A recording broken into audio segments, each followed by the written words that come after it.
குடும்ப உறவுகள்ல நிறைய பிரச்சனைகள் இருக்கும். பிரச்சனை இல்லாத குடும்பம் எங்கேயுமே இல்ல. எல்லா குடும்பத்திலும் ஏதாவது ஒரு பிரச்சனை, சிக்கல், போராட்டம் இருக்கத்தான் செய்யும். சில குடும்ப உறவுகள்ல வேண்டாம்னு விலக்கி வச்சிருவாங்க. அவன இனிமேல் கூப்பிடவே கூடாதுடா.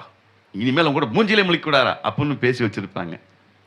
ஆனா குடும்பத்துல ஏதாவது ஒரு நல்ல காரியம், கெட்ட காரியம் நடக்கும்போது அவங்களத்தான் தேடுவாங்க. என் உடன்பிறப்பு வந்திருக்கானா? உண்மையா இல்லையா? அதான் விஷயம், அதான் உண்மை. என்னதான் குடும்ப உறவுகளை வேண்டான்னு நம்ம ஒதுக்கி வச்சிருந்தாலும் அந்த கெட்ட காரியம் ஒரு நல்ல காரியம் நடக்கும்போது கண்ணு தேடும். எங்க வீட்டுல இருந்து யாராவது வந்திருக்காங்களா?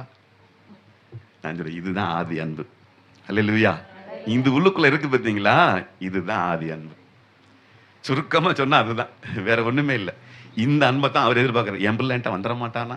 என் பிள்ளை என்கிட்ட மனம் திரும்பி வந்துட மாட்டானா? இதை எதிர்பார்க்கிறார். இதுதான் ஆதி அன்பு. அருமையான கர்த்தருடைய பிள்ளைகளே, இதுக்கு நிகர் ஒண்ணுமே இல்லை. இதுக்கு இணை ஈடு இணை எதுவுமே இல்லை. இந்த அன்புக்கு ஈடு இணை எதுவுமே சொல்ல முடியாது. சரண்டர் ஆயிரும். நீ எவ்வளவு பெரிய அவன் உனக்கு துரோகம் பண்ணியிருந்தாலும் சரி, உன் வீடு தேடி வந்து தம்பி அண்ணா அப்படின்ட்டாக்கு நீங்க சும்மா இருந்துருவீங்களா? போடான்னு சொல்லிடுவீங்களா?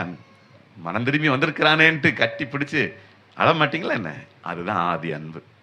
மனசுக்குள்ள ஏதோ ஒரு இடத்துல இருக்குது, ஆனா வெளியில வர மாட்டேங்குது. அவன் செஞ்சதெல்லாம் நினைச்சு பார்த்தா அப்படின்னா அப்படியா நினைச்சேன்னா நிச்சயமா மாற முடியாது. நிச்சயமா அந்த ஒரு மனமாற்றம் வராது. அந்த ஆதி அன்பு வெளிப்படாது.